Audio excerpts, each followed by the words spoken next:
Hello friend, स्वागत है आपका अपने चैनल स्टडी ग्रुप में। घटना चक्र पूर्वावलोकन की सीरीज के अंतर्गत आज हम राज्यसभा से संबंधित प्रश्न करेंगे। चलिए देखना स्टार्ट करते हैं। हमारा फर्स्ट क्वेश्चन है, राज्यसभा की निश्चित सदस्य संख्या क्या है। तो देखिए, जो राज्यसभा की अधिकतम सदस्य संख्या है वो कितनी है, तो 250 यानी कि 250 सीटें। अब अगर आप वर्तमान में देखोगे तो राज्यसभा में कुल कितनी सीटें हैं, तो 245 सीटें हैं, जिनको 3 भागों में बांटा गया है। तो देखिए, जो 8 सीटें हैं वो कहाँ से हैं, केंद्र शासित प्रदेशों से। अब किन किन क्षेत्रों से, तो देखिए, दिल्ली से 3 सीटें हैं, पुदुचेरी से 1 सीट है और जम्मू और कश्मीर से 4 सीटें हैं, जो कि कुल 8 केंद्र शासित प्रदेशों से सीटें मिलती हैं। बाकी राज्य विधानसभाओं से कितनी सीटें हैं, तो 225 सीटें, ठीक है। और यहाँ पर देखेंगे तो 12 सदस्य जो हैं वो राष्ट्रपति के द्वारा मनोनीत किए जाते हैं। और किन किन क्षेत्रों से, तो साहित्य, विज्ञान, कला, इन क्षेत्रों से जो है राष्ट्रपति 12 लोगों को मनोनीत करते हैं। तो कुल मिलाकर हो जाते हैं 245 सदस्य, जो कि वर्तमान में संख्या है। लेकिन इसकी अधिकतम सदस्य संख्या यानी कि निश्चित संख्या कितनी है, तो 250। ऑप्शन नंबर डी इसके लिए सही होगा। फिर नेक्स्ट क्वेश्चन है, राज्यसभा में होते हैं। तो देखिए, राज्यसभा में कुल कितने सदस्य होते हैं, तो 250 सदस्य यानी कि 250 सदस्य, जिनमें से 12 सदस्य भारत के राष्ट्रपति द्वारा मनोनीत किए जाते हैं। तो ऑप्शन नंबर सी इसके लिए सही होगा, ठीक है। फिर नेक्स्ट क्वेश्चन है, राज्यसभा में राज्यों के प्रतिनिधित्व निम्नलिखित में से किस आधार पर दिए जाते हैं। तो देखिए, राज्यसभा में राज्यों को जो प्रतिनिधित्व दिया जाता है वो किस आधार पर दिया जाता है, तो उनकी जनसंख्या के अनुपात के स्थान पर, यानी ऑप्शन नंबर बी इसके लिए सही होगा, ठीक है। फिर नेक्स्ट क्वेश्चन है, निम्नलिखित कथनों पर विचार कीजिए। चलिए देखते हैं। संघ राज्य क्षेत्र का राज्यसभा में प्रतिनिधित्व नहीं होता। तो ऐसा है क्या कि केंद्र शासित प्रदेशों का राज्यसभा में प्रतिनिधित्व नहीं होता? नहीं, इसमें केंद्र शासित प्रदेशों का प्रतिनिधित्व होता है। और केंद्र शासित प्रदेश से राज्यसभा में कितने सदस्य चुने जाते हैं, तो 8 सदस्य। अब देखो, दिल्ली से 3 सदस्य होते हैं, पुदुचेरी से 1 और जम्मू कश्मीर से 4, तो कुल मिलाकर 8 सदस्य होते हैं। तो ये तो हो गया गलत। अब दूसरा है, निर्वाचन यानी कि झगड़ों का निर्णय करना मुख्य निर्वाचन आयुक्त के अधिकार क्षेत्र में। तो ऐसा है क्या कि मुख्य निर्वाचन आयुक्त के अधिकार क्षेत्र में है? नहीं, इसका निर्णय कौन करता है, तो इसका निर्णय न्यायपालिका के अधिकार क्षेत्र में है, ठीक है। तो ये भी तो हो गया गलत, यानी कि कोर्ट के अंतर्गत आता है। फिर भारत के संविधान के अनुसार संसद में केवल लोकसभा और राज्यसभा होती है। तो ये बात भी हो गया गलत। कैसे, तो देखिए, जो भारत की संसद है उसके अंतर्गत कौन कौन होता है, तो एक तो राष्ट्रपति होता है, फिर लोकसभा और राज्यसभा। तो इस तरह से 3 लोग होते हैं। तो इसमें से कोई भी सही नहीं है। तो ऑप्शन नंबर डी इसके लिए सही होगा, यानी कि कोई भी इसमें से सही नहीं है। फिर नेक्स्ट क्वेश्चन है, राज्यसभा के सदस्य चुने जाते हैं। तो देखिए, जो राज्यसभा के सदस्य हैं वो कहाँ से चुने जाते हैं, तो राज्यों की विधानसभाओं द्वारा, यानी ऑप्शन नंबर ए इसमें सही होगा। फिर नेक्स्ट क्वेश्चन है, निम्नलिखित में से राज्यसभा के विषय में कौन सही है। तो चलिए देखते हैं। यह भंग नहीं की जा सकती। तो ये बात तो सही है कि राज्यसभा को कभी भी भंग नहीं किया जा सकता है, यानी कि उसको विघटित नहीं किया जा सकता है। इसका कार्यकाल 5 वर्ष का नहीं 6 वर्ष का होता है। तो ये गलत हो गया, क्योंकि इसका कार्यकाल कितने साल का होता है, तो 6 वर्ष का। प्रत्येक 2 वर्ष बाद इसके 1/3 सदस्यों का कार्यकाल समाप्त हो जाता है। तो ये बात सही है कि राज्यसभा के जो सदस्य होते हैं उनका 2 वर्ष के बाद 1/3 सदस्यों का कार्यकाल समाप्त हो जाता है। इसके सदस्य 30 वर्ष की आयु से कम नहीं होनी चाहिए, 25 वर्ष नहीं 30 वर्ष की, यानी कि राज्यसभा के सदस्यों की आयु कितनी होनी चाहिए, 30 वर्ष होनी चाहिए। तो पहला और जो तीसरा है ये सही है। तो अभी सही उत्तर चुनना था। तो चलिए देखते हैं पहला और तीसरा किसमें है, तो ऑप्शन नंबर सी में, यानी option number C is right answer for this question, ठीक है। फिर नेक्स्ट क्वेश्चन है, नीचे 2 कथन दिए गए हैं, एक को अभिकथन ए तथा दूसरे को कारण आर कहा गया है। चलिए देखते हैं। राज्यसभा का विघटन नहीं होता। तो ये बात तो सही है कि राज्यसभा का विघटन नहीं होता। उसके यथासंभव 1/3 सदस्य हर दूसरे वर्ष सेवानिवृत्त हो जाते। तो ये बात भी सही है। तो कारण आर जो है कथन ए की सही व्याख्या करता है। तो ऑप्शन नंबर ए इसमें सही होगा, ठीक है। फिर नेक्स्ट क्वेश्चन है, राज्यसभा के सदस्य का कार्यकाल कितने वर्ष का होता है। तो देखिए, जो राज्यसभा के सदस्य का कार्यकाल होता है वो 6 वर्ष का होता है, यानी ऑप्शन नंबर सी इसमें सही होगा। फिर नेक्स्ट क्वेश्चन है, राज्यसभा के संदर्भ में निम्नांकित में से कौन सा कथन सही है। तो चलिए देखते हैं। इसके 1/3 सदस्य प्रति 2 वर्ष में अवकाश प्राप्त करते हैं। तो पहला वाला ही सही है, यानी ऑप्शन नंबर ए इसके लिए सही होगा। फिर नेक्स्ट क्वेश्चन है, राज्यसभा के सदस्य चुने जाते हैं। तो राज्यसभा के सदस्य कितने वर्षों के लिए चुने जाते हैं, 6 वर्ष के लिए, यानी ऑप्शन नंबर सी इसमें सही है। फिर नेक्स्ट क्वेश्चन है, राज्यसभा को स्थायी सदन कहते हैं क्योंकि, देखिए, राज्यसभा को स्थायी सदन क्यों कहते हैं, क्योंकि इसे विघटित नहीं किया जा सकता है, ठीक है। तो ऑप्शन नंबर बी जो है इसके लिए सही होगा। फिर नेक्स्ट क्वेश्चन है, हमारे संविधान के अनुसार राज्यसभा का कार्यकाल है। तो देखिए, जो राज्यसभा है वो कभी भी विघटित नहीं होती है। तो इसका कार्यकाल तो 6 वर्ष का होता है, लेकिन इसको समाप्त होने का विषय नहीं है, यानी कि इसको कभी भी समाप्त नहीं किया जा सकता है इसके कार्यकाल को। तो ऑप्शन नंबर डी इसमें सही होगा, ठीक है। फिर नेक्स्ट क्वेश्चन है, राज्यसभा को भंग करने का अधिकार किसको प्राप्त है? तो राज्यसभा कभी विघटित नहीं होती, यानी कभी भी भंग नहीं होती, तो इसको भंग करने का भी अधिकार किसी को नहीं है, यानी उपयुक्त में से कोई नहीं। ऑप्शन नंबर डी इसके लिए सही होगा। फिर नेक्स्ट क्वेश्चन है, राज्यसभा से संबंधित निम्नलिखित कथनों में से कौन सा एक सही है? तो चलिए देखते हैं। राज्यसभा का विघटन नहीं होता, तो ये बात तो सही है, तो ऑप्शन नंबर ए ही इसमें सही होगा, ठीक है, क्योंकि एक सही पूछा गया था। फिर नेक्स्ट क्वेश्चन है, राज्यसभा कैसे भंग होती है? तो राज्यसभा किसी भी तरह से भंग नहीं होती, तो उपयुक्त में से कोई नहीं होगा, है ना। ऑप्शन नंबर डी इसके लिए सही होगा। राज्यसभा किसके द्वारा भंग की जा सकती है? तो किसी के द्वारा नहीं, यानी उपयुक्त में से किसी के द्वारा नहीं, तो ऑप्शन नंबर डी सही है। राष्ट्रपति द्वारा राज्यसभा में कितने सदस्य मनोनीत किए जाते हैं? तो 12 सदस्य मनोनीत किए जाते हैं, ऑप्शन नंबर सी सही होगा। और किन किन क्षेत्रों से किए जाते हैं? तो साहित्य, विज्ञान, कला, समाज सेवा, इन क्षेत्रों से किए जाते हैं, ठीक है। राष्ट्रपति मनोनीत कर सकता है तो 12 सदस्य राज्यसभा के अंतर्गत, ठीक है। तो कितने सदस्य? 12 सदस्य। तो चलिए देखते हैं, ऑप्शन नंबर डी जो है इसके लिए सही होगा, राज्यसभा में 12 सदस्य। फिर नेक्स्ट क्वेश्चन है, राज्यसभा के सदस्य बनने हेतु अर्हताओं के संदर्भ में निम्नलिखित अभिकथनों पर विचार कीजिए तथा उसके नीचे दिए गए कूट से सही उत्तर चुनिए। चलिए देखते हैं।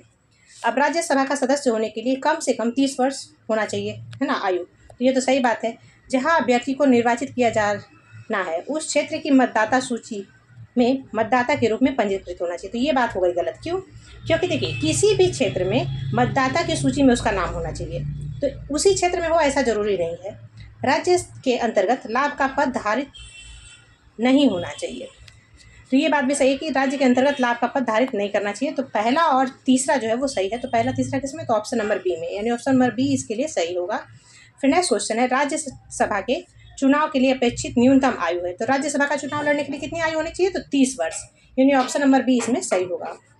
फिर नेक्स्ट क्वेश्चन है, प्रथम अभिनेत्री जो राज्यसभा के लिए नामांकित हुई थी, तो पहली हीरोइन कौन थी जो राज्यसभा के लिए चुनी गई थी? तो वो थी नरगिस दत्त, यानी ऑप्शन नंबर बी इसमें सही होगा।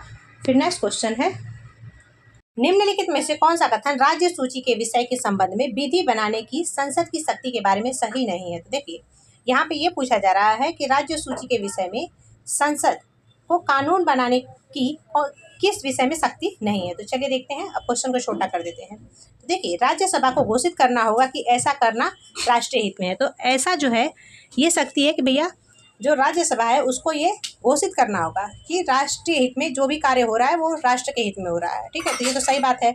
राज्यसभा को उपस्थित और मतदान देने वाले सदस्यों में से कम 2/3 सदस्यों द्वारा समर्थित संकल्प पारित करना होगा। तो ये बात भी सही है कि जो राज्यसभा में जितने भी सदस्य हैं वो जिस बात पर निर्णय ले रहे हैं उसमें जो उपस्थित हैं और मतदान करने वाले हैं उनके कम से कम 2/3 सदस्यों द्वारा जो भी कानून है उसको समर्थित संकल्प पारित होना चाहिए।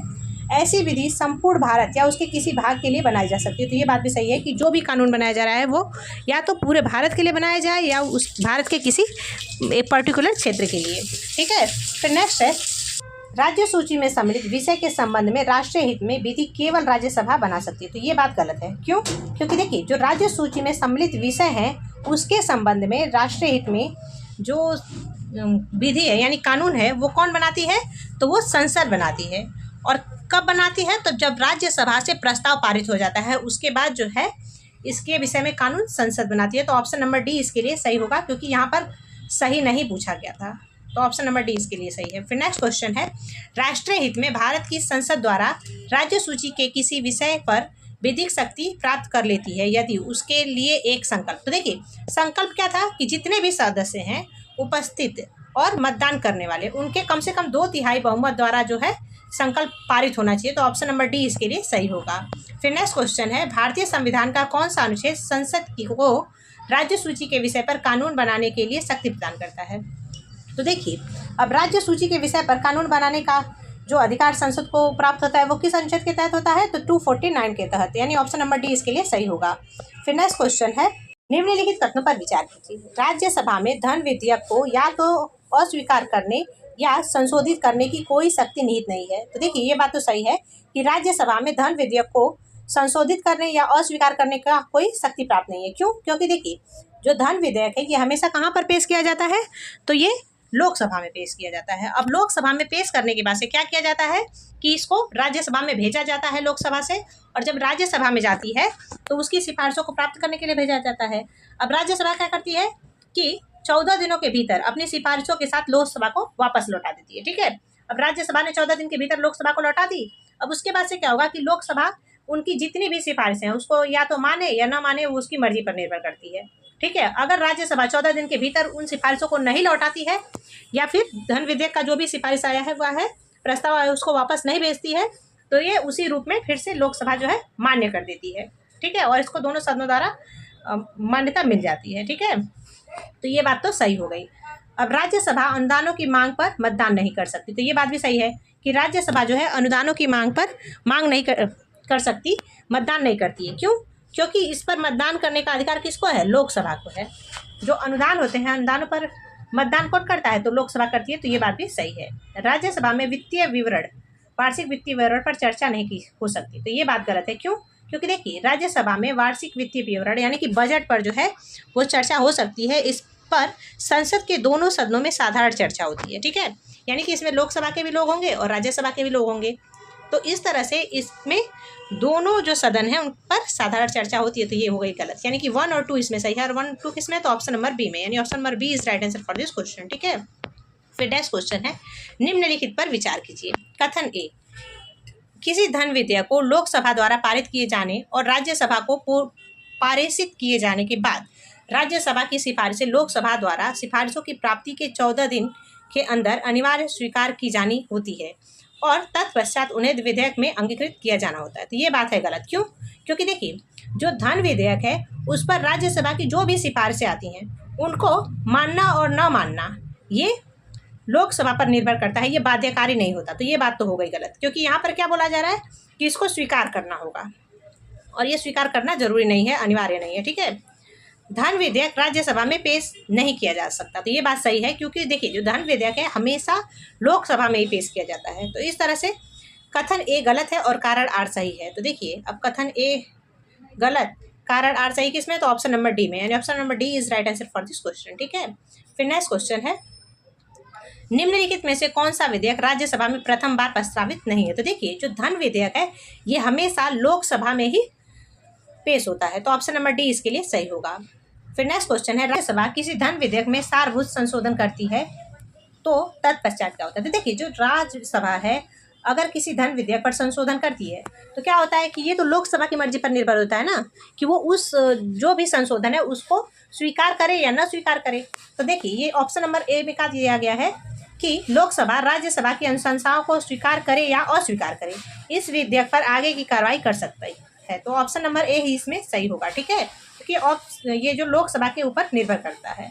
फिर नेक्स्ट क्वेश्चन है, निम्नलिखित में से कौन सी शक्तियां लोकसभा को राज्यसभा की तुलना में अनन्य रूप से प्राप्त है? देखिए जो लोकसभा है लोकसभा को हमेशा ना धन विधेयक के विषय में जो है अधिक शक्तियां प्राप्त हैं राज्यसभा की तुलना में। तो देखिए धन विधेयक किसमें है? तो धन विधेयक को निरस्तीकरण अथवा संशोधन के संबंध में, धन वित्त विधेयक केवल लोकसभा में प्रस्तुत किया जा सकता है, तो ये दोनों की दोनों बातें सही हैं। अभी देखिए अखिल भारतीय सेवाओं के विषय में ना राज्यसभा को शक्ति प्राप्त है। ठीक है, और मंत्रिपरिषद के उत्तरदायित्व के संबंध में तो ये लोकसभा को प्राप्त है, यानी कि 1 2 3 जो है ये लोकसभा से संबंधित है और अखिल भारतीय सेवाएं किससे संबंधित है? तो ये संबंधित है राज्यसभा से। तो इस तरह से 1 2 3 किसमें? तो ऑप्शन नंबर बी में, यानी option number B is right answer for this question. ठीक है, क्योंकि देखिए जो मंत्रिपरिषद होती है वो लोकसभा के प्रति सामूहिक रूप से जिम्मेदार होती है। निम्नलिखित में से कौन सी लोकसभा की अनन्य शक्तियां? तो देखिए लोकसभा की शक्तियों में कौन कौन आता है? तो एक धन विधेयक आता है, दूसरा आता है मंत्रिपरिषद के विरुद्ध अविश्वास प्रस्ताव प्राप्त करना, क्योंकि देखिए जो मंत्रिपरिषद है वो सामूहिक रूप से लोकसभा के प्रति जिम्मेदार होती है, तो ऑप्शन नंबर 2 इसके लिए सही होगा, यानी कि ऑप्शन नंबर बी केवल 2। अब देखिए आपात की उद्घोषणा का अनुसमर्थन कौन करता है? तो ये संसद के दोनों सदनों के विशेष बहुमत से होता है, यानी कि इसमें लोकसभा भी होती है और राज्यसभा भी होती है और उनके विशेष बहुमत से जो है आपात की उद्घोषणा का अनुसमर्थन होता है। ठीक है, भारत के राष्ट्रपति पर महाभियोग चलाना, तो देखिए राष्ट्रपति पर महाभियोग जो है वह संसद के दोनों सदनों के द्वारा चलाया जाता है, तो इस तरह से केवल 2 जो है ऑप्शन नंबर बी ये सही होगा। फिर नेक्स्ट क्वेश्चन है, निम्नलिखित विशेषाधिकारों में से कौन से भारत के संविधान द्वारा राज्यसभा को प्रदत्त किए जाते हैं? तो देखिए अब राज्यसभा को कौन कौन से अधिकार प्राप्त हैं? तो अखिल भारतीय सेवाओं का गठन करना। तो देखिए संसद को राज्य सूची में नियम बनाने और एक अथवा एकाधिक अखिल भारतीय सेवाओं का सृजन करने हेतु सशक्त बनाने के लिए एक प्रस्ताव पारित करना। तो ये कौन से अनुच्छेद में आता है? तो अनुच्छेद 312 में, ठीक है। और ये नई अखिल भारतीयों का जो सृजन करना है, यही राज्यसभा का इसमें अधिकार सबसे अधिक है, ठीक है, यानी लोकसभा से अधिक शक्तियाँ इसको प्राप्त हैं। तो ऑप्शन नंबर बी जो है इसके लिए सही होगा, ठीक है। फिर नेक्स्ट क्वेश्चन है, भारतीय संविधान के अंतर्गत निम्नलिखित में से कौन सा अनुच्छेद संसद को राज्य सूची के विषय में के संबंध में विधि बनाने की शक्ति प्रदान करता है? तो अनुच्छेद 249 यानी कि 249 जो है संसद को राज्य सूची के विषय में कानून बनाने का अधिकार देता है।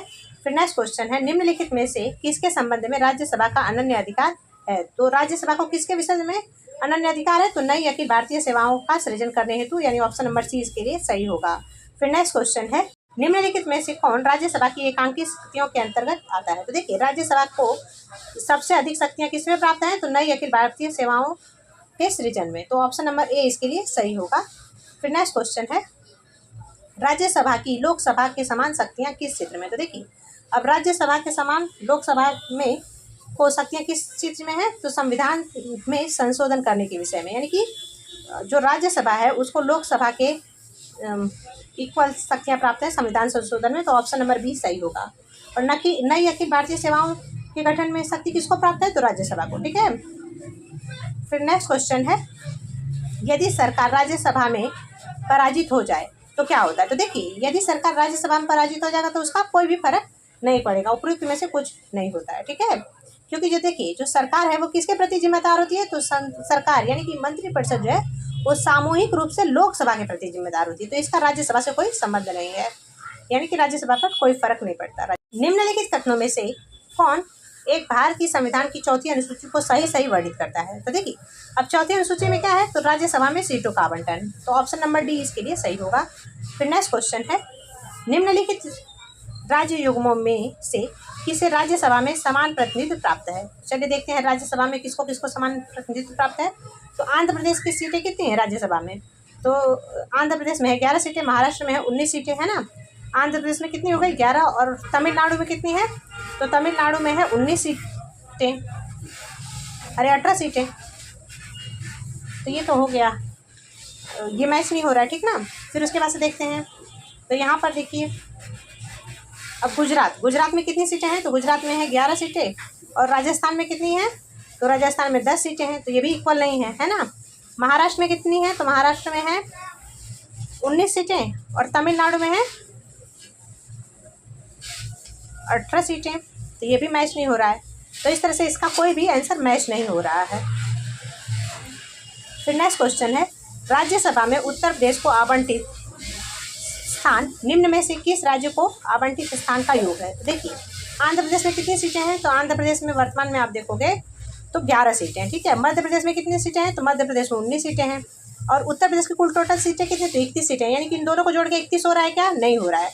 तो ये तो मैच नहीं हो रहा है। फिर आंध्र प्रदेश में कितनी सीटें हैं? तो 11। और तमिलनाडु में कितनी है? तो तमिलनाडु में है 18। तो ये भी मैच नहीं हो रहा है। फिर बिहार में कितनी हो रही है? क्योंकि देखिए, इसको प्लस करोगे तो 31 हो रहा है क्या? नहीं हो रहा है। बिहार में कितनी सीटें हैं राज्यसभा की? तो बिहार में है राज्यसभा की 16 सीटें। और गुजरात में कितनी है? तो गुजरात में है 11 सीटें। तो ये भी प्लस करेंगे तो 31 नहीं होता है। महाराष्ट्र में कितनी सीटें हैं? तो महाराष्ट्र में 19 सीटें। मध्य प्रदेश में कितनी है? तो मध्य प्रदेश में है मध्य प्रदेश में है 11 सीटें। तो ये भी मैच हो रहा है क्या? 31 हो रही है प्लस करके? नहीं। तो इसमें से कोई भी सही नहीं होगा, क्योंकि टोटल 31 सीटें होनी चाहिए थी। फिर नेक्स्ट क्वेश्चन है, नीचे कुछ राज्यों तथा राज्यसभा में उन्हें आवंटित सदस्य संख्या की सूची दी गई है, उनमें से कौन सुमेलित नहीं है? तो यहाँ पे सुमेलित नहीं पूछा गया। देखिए, मध्य प्रदेश में 16 सीटें हैं राज्यसभा में क्या? तो नहीं। मध्य प्रदेश में कितनी सीटें हैं? तो मध्य प्रदेश में है 11 सीटें। कितनी सीटें हैं मध्य प्रदेश में? तो 11 सीटें। तो यही ऑप्शन नंबर ए जो है इसके लिए सही होगा, क्योंकि सुमेलित नहीं पूछा गया था। महाराष्ट्र में 19 सीटें हैं और तमिलनाडु में 18 है, पश्चिम बंगाल में 16 सीटें हैं। तो ऑप्शन नंबर ए इसके लिए सही होगा। फिर नेक्स्ट क्वेश्चन है, सूची 1 को सूची 2 से सुमेलित कीजिए तथा नीचे दिए गए कूट से सही उत्तर का चयन कीजिए। चलिए देखते हैं, पश्चिम बंगाल में वर्तमान में कितनी सीटें हैं? तो 16 सीटें। तो इस तरह से इसका क्या हो गया? 4 हो गया। अब देखिए, कर्नाटक में कितनी सीटें हैं? 12 सीटें। तो इसका हो गया 3। महाराष्ट्र में कितनी सीटें हैं? तो महाराष्ट्र में है 19 सीटें, 2। और ये आंध्र प्रदेश में वर्तमान में अगर आप देखोगे तो कितनी सीटें हैं? 11 सीटें हैं। और जब आंध्र प्रदेश और तेलंगाना का बंटवारा नहीं हुआ था तो कुल टोटल सीटें थी 18 सीटें। उसके बाद से वर्तमान में अगर आप देखोगे तो आंध्र प्रदेश में 11 सीटें हैं और 7 सीटें जो है वो राज्यसभा की तेलंगाना में हैं। तो इस तरह से इसका 1 मान सकते हैं। तो 1 2 3 4 किस में, तो चलिए देखते हैं। 1 2 3 4 है ऑप्शन नंबर ए में, यानी option number A is right answer for this question. ठीक है, फिर नेक्स्ट क्वेश्चन, क्योंकि देखिए अभी यहाँ पर नहीं माना है, लेकिन यहाँ पर अगर आप वर्तमान के हिसाब से देखेंगे तो यहाँ पर 11 सीटें होनी चाहिए थी, तो ये ऑप्शन नंबर ए ही इसमें सही होगा। ठीक है, फिर नेक्स्ट क्वेश्चन है, सूची 1 को सूची 2 के साथ सुमेलित कीजिए और सूचियों के नीचे दिए गए कूट से सही उत्तर का चयन कीजिए। चलिए देखते हैं। अब झारखंड में राज्यसभा की कितनी सीटें हैं, तो झारखंड में है 6 सीटें। कितनी सीटें, 6 सीटें, तो इसका हो गया 4। ठीक है, अभी उत्तराखंड में राज्यसभा की कितनी सीटें हैं, तो 3 सीटें। छत्तीसगढ़ में कितनी है, तो 5 सीटें। और पंजाब में कितनी सीटें हैं, तो 7 सीटें। तो इसका आंसर क्या होगा, 4 3 2 1। 4 3 2 1 किस में, तो चलिए देखते हैं। 4 3 2 1 है ऑप्शन नंबर डी में, यानी 4 3 2 1 ऑप्शन नंबर डी में है, तो ऑप्शन नंबर डी इसके लिए सही होगा। नेक्स्ट क्वेश्चन है, सूची 1 को सूची 2 से सुमेलित कीजिए तथा सूचियों के नीचे दिए गए कूट से सही उत्तर का चयन कीजिए। चलिए देखते हैं। अब राजस्थान, देखिए राजस्थान में राज्यसभा की कितनी सीटें हैं, तो 10 सीटें। गुजरात में कितनी सीटें हैं, तो गुजरात में 11 सीटें हैं। कर्नाटक में कितनी सीटें हैं, तो 12 सीटें हैं। और पंजाब में कितनी सीटें हैं राज्यसभा की, तो 7 सीटें। तो इसका आंसर क्या होगा, तो इसका आंसर होगा 1 3 4 2। 1 3 4 2 किस में, तो चलिए देखते हैं। 1 3 4 2 है ऑप्शन नंबर ए में, यानी option number A is right answer for this question. ठीक है, फिर नेक्स्ट क्वेश्चन है, सूची 1 को सूची 2 के साथ सुमेलित कीजिए तथा नीचे दिए गए कूट से सही उत्तर का चयन कीजिए। चलिए देखते हैं। अब गुजरात में राज्यसभा की कितनी सीटें हैं, तो 11 सीटें। कर्नाटक में 12 सीटें। केरल में कितनी है, तो केरल में 9 सीटें हैं। और उड़ीसा में कितनी है राज्यसभा की सीटें, तो 10 सीटें। तो इसका आंसर क्या होगा, 2 3 1 4। 2 3 1 4 किस में, तो चलिए देखते हैं। 2 3 1 4 है ऑप्शन नंबर सी में, यानी option number C is right answer for this question. फिर नेक्स्ट क्वेश्चन है, निम्नलिखित में से कौन सा सही सुमेलित नहीं है, तो चलिए देखते हैं। अब आंध्र प्रदेश में कितनी सीटें हैं वर्तमान में, तो वर्तमान में अगर आप देखोगे तो कितनी है, 11 हैं। ठीक है, उड़ीसा में कितनी है, तो 10 सीटें हैं। तमिलनाडु में कितनी सीटें हैं, तो 18 सीटें हैं। और महाराष्ट्र में 19 सीटें हैं। तो ऑप्शन नंबर ए इसके लिए सही होगा, क्योंकि यही सही सुमेलित नहीं दिया गया है। ठीक है, फिर निम्नलिखित में से किस राज्य से राज्यसभा के लिए निर्वाचित सदस्यों की संख्या सबसे कम है, चलिए देखते हैं। अब छत्तीसगढ़ में राज्यसभा की कितनी सीटें हैं, तो 5 सीटें। झारखंड में 6 हैं। हिमाचल प्रदेश में कितनी है, तो हिमाचल प्रदेश में 3 है और जम्मू कश्मीर में 4 है। तो इस तरह से ऑप्शन नंबर बी इसके लिए सही होगा, क्योंकि हिमाचल प्रदेश में राज्यसभा की 3 सीटें हैं। तो ऑप्शन नंबर बी इसके लिए सही है। फिर नेक्स्ट क्वेश्चन है, संघीय क्षेत्रों को प्रतिनिधित्व प्राप्त है। देखिए जो संघीय क्षेत्र हैं उनमें किसको किसको प्रतिनिधित्व प्राप्त है, तो संसद के दोनों सदनों को। कैसे, तो देखिए जो संसद की जो राज्यसभा है, राज्यसभा के अंतर्गत केंद्र शासित प्रदेशों से कितनी सीटें हैं, तो 8 सीटें हैं ना। और जो लोकसभा है, लोकसभा में केंद्र शासित प्रदेशों से कितनी सीटें हैं, तो 20 सीटें। तो इस तरह से ये जो है दोनों सदनों में संसद के संघीय क्षेत्रों यानी केंद्र शासित क्षेत्रों का प्रतिनिधित्व है। तो ऑप्शन नंबर सी इसके लिए सही होगा। फिर नेक्स्ट क्वेश्चन है, निम्नलिखित कथनों पर विचार कीजिए। राज्यसभा का सभापति तथा उपसभापति उस सदन के सदस्य नहीं होते, तो ये बात है गलत। कैसे, देखिए जो राज्यसभा के सभापति होते हैं यानी कि उपराष्ट्रपति होते हैं, वो राज्यसभा के पदेन सभापति होते हैं, लेकिन ये राज्यसभा के सदस्य नहीं होते हैं। ठीक है, जो उपसभापति होते हैं, उपसभापति राज्यसभा के सदस्यों में से ही चुने जाते हैं। तो ये बात हो गई ना गलत, क्योंकि ये यहाँ पर बोला जा रहा है कि सदस्य नहीं होते। सदस्य तो होते हैं ना, जब सदस्यों में से ही चुना जा रहा है तो सदस्य तो रहेंगे। तो ये बात हो गई गलत। जबकि राष्ट्रपति के निर्वाचन में संसद के दोनों सदनों के मनोनीत सदस्यों को मतदान का कोई अधिकार नहीं होता, उनको उपराष्ट्रपति के निर्वाचन में मतदान का अधिकार होता है। तो ये बात सही है। कैसे, देखिए जो संसद के दोनों सदन होते हैं उनके यानी कि लोकसभा और राज्यसभा के सभी निर्वाचित सदस्य राष्ट्रपति के निर्वाचन में भाग लेते हैं। मनोनीत सदस्यों को इसमें भाग लेने का अधिकार नहीं होता। जबकि उपराष्ट्रपति के चुनाव में क्या होता है, तो इसमें संसद के दोनों सदनों के यानी कि लोकसभा के और राज्यसभा के सभी सदस्य, चाहे वो निर्वाचित हो या मनोनीत हो, सभी लोग को भाग लेने का अधिकार है। तो ये बात हो गई सही। ठीक है, तो केवल 2 जो है ऑप्शन नंबर बी इसके लिए सही होगा, क्योंकि एक था वो गलत था। फिर राज्यसभा का अध्यक्ष होता है, तो देखिए राज्यसभा का अध्यक्ष कौन होता है, तो उपराष्ट्रपति पदेन अध्यक्ष होता है। ऑप्शन नंबर सी इसके लिए सही होगा। फिर नेक्स्ट क्वेश्चन है, किस सभा का अध्यक्ष उसका सदस्य नहीं होता, तो देखिए जो राज्यसभा है उसका अध्यक्ष यानी कि उपराष्ट्रपति राज्यसभा का सदस्य नहीं होता है। तो ऑप्शन नंबर ए इसके लिए सही होगा। फिर नेक्स्ट क्वेश्चन है, राज्यसभा का पदेन सभापति होता है। तो देखिए राज्यसभा का पदेन सभापति कौन होता है? तो उपराष्ट्रपति। ठीक है। फिर नेक्स्ट क्वेश्चन है, निम्नलिखित में से किस एक सदन का अध्यक्ष गैर सदस्य होता है? देखिए राज्यसभा का जो अध्यक्ष होता है यानी कि राज्यसभा का सभापति होता है वो राज्यसभा का सदस्य नहीं होता है। तो ऑप्शन नंबर सी इसके लिए सही होगा। निम्नलिखित में से कौन राज्यसभा का अध्यक्ष होता है? तो देखिए राज्यसभा का अध्यक्ष कौन होता है? तो भारत के उपराष्ट्रपति, यानी कि ऑप्शन नंबर बी इसके लिए सही होगा। फिर नेक्स्ट क्वेश्चन है, राज्यसभा के चेयरमैन है। तो राज्यसभा के चेयरमैन मतलब अध्यक्ष, है ना। तो राज्यसभा के अध्यक्ष कौन है? तो भारत के उपराष्ट्रपति, ऑप्शन नंबर ए इसके लिए सही होगा। फिर नेक्स्ट क्वेश्चन है, राज्यसभा के वर्तमान सभापति है। तो देखिए राज्यसभा के वर्तमान सभापति कौन है? तो जगदीप धनखड़ जी। तो इसमें से कोई भी आंसर हम नहीं मान सकते, जगदीप धनखड़ इसका सही आंसर होगा। फिर नेक्स्ट क्वेश्चन है, राज्यसभा का सर्वप्रथम गठन किस वर्ष हुआ था? तो देखिए राज्यसभा का जो गठन हुआ था वो कब हुआ था? तो 1952 में। तो 1952 किस ऑप्शन में? तो चलिए देखते हैं। 1952 है ऑप्शन नंबर सी में। तो option number C is right answer for this question. फिर नेक्स्ट क्वेश्चन है, निम्नलिखित में से कौन राज्यसभा का सदस्य होते हुए भी लोकसभा की कार्यवाहियों में भाग ले सकता है? तो देखिए जो मंत्री राज्यसभा का सदस्य तो है, लेकिन राज्यसभा का सदस्य होते हुए भी मंत्री क्या कर सकते हैं कि लोकसभा की कार्यवाहियों में भाग ले सकते हैं। तो मंत्री जो राज्यसभा का सदस्य हो, यानी कि जो मंत्री राज्यसभा का सदस्य हो वो लोकसभा की कार्यवाहियों में भाग ले सकता है। तो ऑप्शन नंबर सी इसके लिए सही होगा। फिर नेक्स्ट क्वेश्चन है, ये टॉपिक यहीं पे खत्म होता है। Thanks for watching, keep study, bye bye.